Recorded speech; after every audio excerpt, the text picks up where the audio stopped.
Hello friends, welcome back to our channel Be Practical. నేను మీ Shiva ముస్కో. Friends, ఈరోజు మన వీడియోలో ఇండియన్ హిస్టరీలో భాగంగా మొఘల్ సామ్రాజ్యానికి సంబంధించినటువంటి ఇంపార్టెంట్ 50 బిట్స్ అయితే చేయడం అనేది జరిగింది. సో దానిలో భాగంగా మనం ఆల్రెడీ పార్ట్ 1 వీడియో అయితే చేసాం.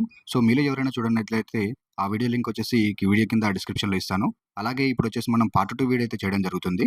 సో మీలో ఎవరైనా ఫస్ట్ టైం మా ఛానల్ని చూస్తున్నట్లయితే కింద రెడ్ కలర్లో ఉన్నటువంటి సబ్స్క్రైబ్ బటన్ నొక్కి ఆ వెంటనే వస్తున్నటువంటి ఆల్ బెల్ ఐకాన్ని క్లిక్ చేయండి. ఇలా చేయడం ద్వారా మేము చేసే ప్రతి ఇన్ఫర్మేషన్ వీడియో మీకు నోటిఫికేషన్‌గా వస్తుంది. ఓకే ఫ్రెండ్స్, ఇక లేట్ చేయకుండా మన వీడియోని అయితే స్టార్ట్ చేసేద్దాం. సో మనం పార్ట్ 1 వీడియోలో ఫస్ట్ 25 క్వెషన్స్ అయితే ఆల్రెడీ చేసాం. సో ఇప్పుడొచ్చేసి మనం 26థ్ క్వెషన్ నుంచి అయితే స్టార్ట్ చేసేద్దాం ఫ్రెండ్స్. సో ఇక్కడొచ్చేసి మనకు క్రింది వాటిలో సరికానిది ఏది అని చెప్పేసి మనకు 4 ఆప్షన్‌లు అయితే ఇచ్చాడు. సో ఇక్కడొచ్చేసి ఆప్షన్ 3 ఉంది గదా! సో ఇదనేది మనకు రాంగ్ అయితే ఇచ్చాడు ఇక్కడ. సో అదేమిటంటే మున్సబ్దారు గుర్రాలకు ముద్ర వేయించడం అవసరం లేదు అని చెప్పేసి ఇక్కడ ఇవ్వడం అనేది జరిగింది. సో ఇది రాంగ్ అన్నమాట. సో మొఘల్ చక్రవర్తుల కాలంలో ఎవరైనా కానీ వారి యొక్క గుర్రాలకు ముద్ర వేయించడం అనేది తప్పనిసరి ఉండేది. సో ఇక్కడ వచ్చేసి మనకు ఇంకా మిగతా 3 కూడా మనకు సరైనవి ఇక్కడ ఇవ్వడం అనేది జరిగింది. సో అవేమిటో కూడా మనం ఒకసారి చూద్దాం. సో ఆప్షన్ 1 వచ్చేసి మన్సబ్దారు గుర్రపు రైతులను పోషించాలి. అంటే మనకు చక్రవర్తి ఎవరినైతే మన్సబ్దార్‌గా నియమిస్తాడో వారు ఈ గుర్రపు రైతులను పోషించాలి. అలాగే ఆప్షన్ 2 వచ్చేసి మున్సబ్దారు రాజు మరియు రాజభవనాన్ని కాపాడాలి. అలాగే ఆప్షన్ 4 వచ్చేసి మున్సబ్దారు పదవి అనేది వంశపారపర్యంగా రాదు అని చెప్పేసి ఇక్కడ ఇవ్వడం అనేది జరిగింది. సో మన్సబ్దార్ అనే పదవి మనకు చక్రవర్తి ఎన్నుకుంటాడు. సో ఓకే ఫ్రెండ్స్, మరి మనకు అలాగే 27థ్ క్వెషన్ ఒకసారి చూసినట్లయితే మున్సబ్దారు మరణం తర్వాత అతడి ఆస్తిని ఎవరు జప్తు చేసేవారు? ఆన్సర్ ఆప్షన్ 3 చక్రవర్తి. మనకు మన్సబ్దారు మరణించాక అతడి యొక్క ఆస్తిని చక్రవర్తి స్థానంలో ఎవరైతే ఉంటాడో అతడు ఈ మున్సబ్దారి ఆస్తిని తన యొక్క ఆధీనంలోకి తీసుకోవడం అనేది జరుగుతుంది. Okay friends, next question number 28. క్రింది వాటిలో సరైన వాక్యం ఏది అని చెప్పేసి ఇక్కడ మనకు క్వెషన్ అయితే అడగడం అనేది జరిగింది. సో ఇక్కడ మనకు ఆన్సర్ వచ్చేసి ఆప్షన్ 4 ఏబిసిడి, అంటే మనకు అన్ని సరైనవేనని చెప్పేసి అర్థం ఇక్కడ. సో అవేమిటో ఒక్కొక్కటి చూద్దాం మనం. సో ఆప్షన్ ఏ వచ్చేసి అక్బర్ ఆర్థిక మంత్రిని రాజా తోడర్మల్. అలాగే ఆప్షన్ బి వచ్చేసి రాజా తోడర్మల్ భూమిని సర్వే చేయించి పన్ను వసూలు చేసేవాడు. సో ఈ రాజా తోడర్మల్ అనేవాడు మనకు అక్బర్ కాలంలో భూమిని సర్వే చేయించి పన్నును వసూలు చేయడం అనేది జరిగింది. ఓకే ఫ్రెండ్స్, అలాగే ఆప్షన్ సి వచ్చేసి ఇతడు నగదు రూపంలో ఉన్నటువంటి పన్ను వసూలు చేసేవాడు. అలాగే ఆప్షన్ డి వచ్చేసి ఈ రకం పన్ను విధానాన్ని జప్త్ విధానం అని అంటారు. సో మనకు నగదు రూపంలో వసూలు చేసినటువంటి పన్నుని మన జప్తు విధానం అని చెప్పేసి అంటారని చెప్పేసి గుర్తుంచుకోండి. సో మనకు భూమి నుండి వసూలు చేసినటువంటి దాన్ని కూడా మనకు జప్తు విధానం అని చెప్పేసి అంటారని చెప్పేసి గుర్తుంచుకోండి. అలాగే నెక్స్ట్ క్వెషన్ వచ్చేసి క్వెషన్ నంబర్ 29లో మనకు ప్రతిపాదనలు ఇవ్వడం అనేది జరిగింది. సో ఇక్కడ ఆప్షన్ ఏ ఇచ్చాడు. అలాగే దానికి సరైనటువంటి కారణాలు అనేది ఇక్కడ ఇచ్చాడు. దీనిని మనకు ఆర్‌తో సూచించారు. సో దీనికి సంబంధించినటువంటి క్వెషన్ ఒకసారి మనం చూసినట్లయితే మన్సబ్దార్‌లు జాగీర్లను పాలించేవారు కాదు. దీనికి కారణం కూడా మనకి ఇక్కడ ఇవ్వడం అనేది జరిగింది. సో జాగీర్లను చక్రవర్తి ప్రత్యక్షంగా పరిపాలించినందువల్ల అని చెప్పేసి మనకి ఇక్కడ ఇవ్వడం అనేది జరిగింది. అయితే దీనికి ఆన్సర్ వచ్చేసి ఆప్షన్ 3 ఏ సరికాదు. అలాగే ఆర్ సరైంది. అంటే మనకు మన్సబ్దారులను జాగీర్లను పాలించే వారు కాదని చెప్పేసి ఇక్కడ ఇవ్వడం అనేది జరిగింది. సో ఇది కాదు. మన్సబ్దారులను జాగీర్లు పాలిస్తారని చెప్పేసి గుర్తుంచుకోండి. అలాగే దీనికి కారణం వచ్చేసి మనకు జాగీర్లను చక్రవర్తి ప్రత్యక్షంగా పరిపాలిస్తున్నందువల్ల మనకు ఈ మన్సబ్దారులను జాగీర్లు పరిపాలిస్తారని చెప్పేసి గుర్తుంచుకోండి. ఓకే ఫ్రెండ్స్, అలాగే నెక్స్ట్ క్వెషన్ వచ్చేసి క్వెషన్ నంబర్ 30. క్రింది వారిలో రైతులకు అధిక పన్ను చెల్లించనవసరం లేదు అని హామీ ఇచ్చిన వారు ఎవరు? ఆన్సర్ ఆప్షన్ 3 చక్రవర్తిచే నియమితులైనటువంటి అధికారులు. Okay friends, next question number 31. జాగీరుదారులను చక్రవర్తి ఎన్ని సంవత్సరాలకు మార్చేవారు? ఆన్సర్ ఆప్షన్ 2 3 లేదా 4 సంవత్సరాలు. సో జాగీర్దారులను మనకు చక్రవర్తి అనేవాడు 3 లేదా 4 సంవత్సరాలకు ఒకసారి ఇట్లా మార్చడం అనేది జరుగుతుంది. ఓకే ఫ్రెండ్స్, అలాగే నెక్స్ట్ క్వెషన్ వచ్చేసి క్వెషన్ నంబర్ 32. మున్సబ్దార్లకు జాగీర్లను సక్రమంగా కేటాయించిన రాజు ఎవరు? Answer option 2 Akbar. Question number 33. మున్సబ్దార్ల సంఖ్యను పెంచినటువంటి మొఘల్ చక్రవర్తి ఎవరు? Answer option 3 Aurangzeb. Next question number 34. జప్త్ అనే రెవెన్యూ విధానాన్ని ఎవరి కాలంలో ప్రవేశపెట్టారు? Answer option 2 Akbar. మనకు జప్త్ అనే రెవెన్యూ విధానాన్ని ఈ అక్బర్ కాలంలో ప్రవేశపెట్టడం అనేది జరిగింది. Okay friends. దీనిని మనకు జప్తు విధానం అంటే మనకు రెవెన్యూ విధానం అని చెప్పేసి కూడా గుర్తుంచుకోండి. ఓకే. క్వెషన్ నంబర్ 35 జమీందారు విధానానికి సంబంధించి సరైనది ఏది? Answer option 4 ABCD. సో అవేమిటో ఒక్కొక్కటి మనం ఇప్పుడు చూద్దాం. ఆప్షన్ ఏ వచ్చేసి వీరు చక్రవర్తి ద్వారా నియమితులు కారు. ఓకే. మనకు జమీందారులు అనేవారు చక్రవర్తి ద్వారా నియమితులు కారు. అలాగే ఆప్షన్ బి వచ్చేసి అధికారం అనేది వంశపార్యపర్యంగా వస్తుంది. మనకు జమీందారు అధికారం అనేది మనకు వంశపారపర్యంగా వస్తుంది. అలాగే శిస్తు వసూలు చేసినందుకు జమీందారులకు వాటా వస్తుంది. మరియు ఆప్షన్ డి వచ్చేసి జమీందారులు సొంత సైన్యాన్ని పోషించేవారు. సో, ఈ జమీందారులు అనే వారికి మనకు సొంతంగా వీరికైతే ఒక సైన్యం అయితే ఉంటుంది. Okay friends. Next question. Question number 36 Akbar ఆస్థానంలో రెవెన్యూ మంత్రి ఎవరు? Answer option 2 Raja Todarmal. ఈ రాజా తోడర్మాల్ ఎవరి ఆస్థానంలోని ఆర్థిక మంత్రి అంటే అక్బర్ ఆస్థానంలోని ఆర్థిక మంత్రి అని చెప్పేసి గుర్తుంచుకోండి. Okay friends. Next question. Question number 37 Akbar పరిపాలనా విధానాల గురించి తెలుసుకోవడానికి ఉపయోగపడే గ్రంథం ఏది? Answer option 1 Akbar Nama. So, ఇది మనకు వెరీ వెరీ ఇంపార్టెంట్ ఫ్రెండ్స్. ఇది మనకు చాలా ఎగ్జామ్‌లలో మనకు అడగడం అనేది జరిగింది. సో, కాబట్టి ఈ అక్బర్ నామా అనే గ్రంథం ఎవరి గురించి ఉంటుందంటే అక్బర్ గురించి ఉంటుందని చెప్పేసి గుర్తుంచుకోండి. సో, ఇది అక్బర్ యొక్క పరిపాలనా విధానాల గురించి తెలుసుకోవడానికి ఉపయోగపడేటటువంటి గ్రంథం అని చెప్పేసి గుర్తుంచుకోండి. Okay friends. అక్బర్ నామా గ్రంథ రచయిత ఎవరు?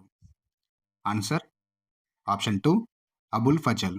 సో, మనకు ఆప్షన్‌లో అక్బర్ ఉందని చెప్పేసి అక్బర్ అని పెట్టేవాళ్ళు. సో, అది కాదు. అక్బర్‌నామా అనే గ్రంథాన్ని రచయించింది అబుల్ ఫజల్ అని చెప్పేసి గుర్తుంచుకోండి. Okay friends. Next question. Question number 39 మత సంబంధ చర్చలు జరపడానికి అక్బర్ ఏ మత పండితులను దర్బారుకు ఆహ్వానించేవారు? ఆన్సర్ ఆప్షన్ 4 పైవారందరూ. సో, వాళ్ళెవరంటే ముస్లిం పండితులు, బ్రాహ్మణులు, జొరాస్ట్రియన్లు.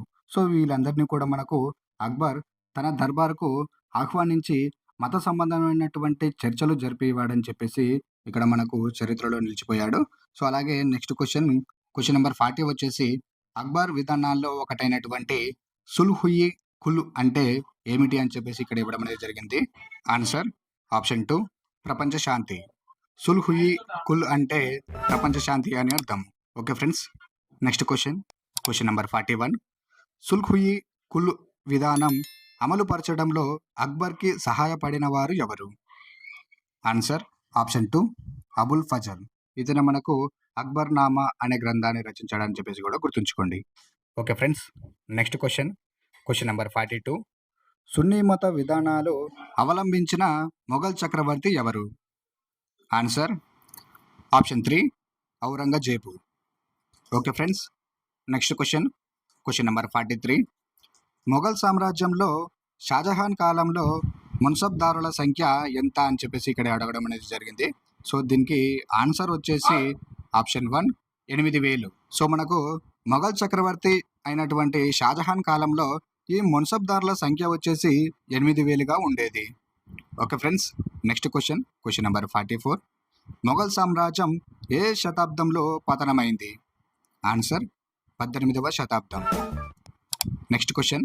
క్వెషన్ నంబర్ 45 క్రింది వాటిలో సరికానిది ఏది అని చెప్పేసి ఇక్కడ అడగడం అనేది జరిగింది. సో, ఇక్కడ మనకు ఒకవైపున రాజులు మరియు మరొక వైపున వారు పరిపాలించినటువంటి పాలనాకాలని ఇక్కడ ఇవ్వడం అనేది జరిగింది. సో, దీంట్లో మనకు తప్పుగా ఇవ్వబడినది గుర్తించండి అని చెప్పేసి ఇక్కడ అడగడం అనేది జరిగింది. సో, దీనికి సంబంధించినటువంటి ఆన్సర్లు ఏంటో మనం ఒకసారి అయితే చూద్దాం. సో, దీనికి ఆన్సర్ వచ్చేసి option 3 is the wrong answer. So, మనకు ఔరంగజేబు 1657 నుంచి 1707 వరకు పరిపాలించాడని చెప్పేసి ఇక్కడ ఇవ్వడం అనేది జరిగింది. సో, ఇది మనకు తప్పు. సో, మనకు మిగతా 3 కూడా మనకు సరైనవే కాబట్టి ఒకసారి అవి కూడా చూద్దాం. సో, ముందుగా మనకి ఇక్కడ ఆప్షన్ 1 వచ్చేసి జహాంగీర్ అయితే ఇవ్వడం అనేది జరిగింది. సో, ఇతను వచ్చేసి 1605 నుంచి 1627 సంవత్సరం వరకు పరిపాలించాడని చెప్పేసి ఇక్కడ ఇవ్వడం అనేది జరిగింది. సో, ఇది కరెక్ట్ ఆన్సరే. అలాగే ఆప్షన్ 2 వచ్చేసి బాబర్. ఇతను 1526 నుండి 1530 వరకు పరిపాలించాడు. అలాగే ఆప్షన్ 4 వచ్చేసి అక్బర్ 1556 నుండి 1605 సంవత్సరం వరకు పరిపాలించడం అనేది జరిగింది. Okay friends. అలాగే మీలో ఎవరికైనా ఈ ఔరంగజేబు పరిపాలన కాలం మీలో ఎవరికైనా తెలుసుంటే కింద కామెంట్ చేయండి friends. Okay. Next question. Question number 46. Akbar కాలంలో సర్వసాధారణ నాణెం ఏది? Answer option 3 Dham. దీనిని మనకు రాగితో తయారు చేశారు. దీనిని మనకు రాగి నాణెం అని కూడా పిలుస్తారు. ఇది మనకు అక్బర్ కాలంలో సర్వసాధారణంగా ఉన్నటువంటి నాణ్యంగా చెప్పుకుంటారు. Okay friends. Question number 47. క్రింది వాటిని జతపరచండి అంటూ మనకి ఇక్కడ 4 ఆప్షన్లు అయితే ఇచ్చాడు. సో దీనికి సంబంధించినటువంటి వివరణ ఏంటో మనం ఒకసారి చూద్దాం. సో దీనికి సంబంధించి ఆప్షన్ ఏ వచ్చేసి 1కి option B the right answer. అలాగే ఆప్షన్ 2కి వచ్చేసి option 1 is the right answer. So అలాగే ఆప్షన్ 3కి వచ్చేసి మనకు option D is the right answer. So మనకు మీరు ఇక్కడ కన్ఫ్యూజ్ అవ్వకుండా ఉండడం కోసం అని చెప్పేసి నేనైతే ఇక్కడ టిక్ చేయడం అనేది జరుగుతుంది. మళ్ళీ వీటిని అయితే నేను ఎక్స్ప్లెయిన్ చేస్తాను. సో ఆప్షన్ 4 వచ్చేసి ఆప్షన్ సికి రైట్ ఆన్సర్ అవుతుంది. సో మనం ఒక్కొక్కటి ఇప్పుడు మనం చూద్దాం ఫ్రెండ్స్. సో ముంతా వాసిద్ ఇది మనకు మత సంబంధమైనటువంటి నైతికతను పరిశీలించడం అని చెప్పేసి దీని అర్థం. సో అలాగే ఆప్షన్ 2 వచ్చేసి జిజియా పన్ను. సో ఈ జిజియా పన్ను అనేది మనకు ముస్లిమేతరులపై వేసేటటువంటి పన్నుని మనకు జిజియా పన్ను అని చెప్పేసి అంటారు. సో అలాగే ఆప్షన్ సి వచ్చేసి జబ్త్. దీనిని మనకు పన్ను విధానం అని అంటారు. ఇది మనకు బాబర్ కాలంలో ఉన్నటువంటి యొక్క పన్ను వసూలు విధానం అని చెప్పేసి గుర్తుంచుకోండి. సో అలాగే దీన్ ఈ ఇలాహి ఇది మనకు ప్రపంచ శాంతి అని చెప్పేసి గుర్తుంచుకోండి. సో ఓకే ఫ్రెండ్స్, మరి మనకు ఇక్కడ మనకు జిజియా పన్ను అనేది ముస్లిమేతరులు అయినటువంటి బ్రాహ్మణులపై వేసేవారని చెప్పేసి గుర్తుంచుకోండి. సో ఓకే ఫ్రెండ్స్, మరి అలాగే మరొక క్వశ్చన్ మనం ఇక్కడ చూసినట్లయితే అక్బర్ను వ్యతిరేకించినటువంటి రాజులు ఎవరు? ఆన్సర్ ఆప్షన్ 3 ఏ మరియు బి. సో అవేమిటో ఒకసారి చూద్దాం. సో ఆప్షన్ ఏ వచ్చేసి మేవాడ్ పాలకుడు అయినటువంటి రాణా ప్రతాప్. అలాగే ఆప్షన్ బి వచ్చేసి అహ్మద్నగర్ పాలకురాలు అయినటువంటి చాంద్ బీబీ. సో వీళ్ళిద్దరు కూడా మనకు మొఘల్ చక్రవర్తి అయినటువంటి అక్బర్ను వ్యతిరేకించినటువంటి రాజులుగా చెప్పుకుంటారు. Okay friends, next question. Question number 49. క్రింది వాటిలో సరికానిది ఏది అని చెప్పేసి మనకి ఇక్కడ ఇవ్వడం అనేది జరిగింది. సో దీనికి ఆన్సర్ వచ్చేసి ఆప్షన్ 1 మరియు 2 రెండు కూడా సరిగా అయినవి కావు. సో అవి ఏమిటంటే పరిపాలనపై దృష్టి కేంద్రీకరించినటువంటి మొఘల్ చక్రవర్తులు బాబర్ మరియు జహంగీర్ అని చెప్పేసి ఇక్కడ ఇచ్చాడు. సో అది రాంగ్ ఆన్సర్. సో అలాగే ఆప్షన్ 4 వచ్చేసి అక్బర్ పరిపాలనలో బాబర్ ముద్ర కనిపిస్తుంది అని చెప్పేసి ఇక్కడ ఇవ్వడం అనేది జరిగింది. సో ఇది కూడా మనకు రాంగ్ ఆన్సరే. సో ఒకసారి రైట్ ఆన్సర్స్ ఏంటో ఒకసారి మనం చూద్దాం. అక్బర్ రాజ్యాన్ని సుబాలుగా విభజించాడు. సో ఇది రైట్ ఆన్సరే. సో అలాగే అక్బర్ వచ్చేసి సర్కారులను పరగణలుగా విభజించారని చెప్పేసి ఇక్కడ ఇచ్చాడు. సో ఇది కూడా మనకు ఈ రెండు కూడా మనకు రైట్ ఆన్సర్స్ అవుతాయి.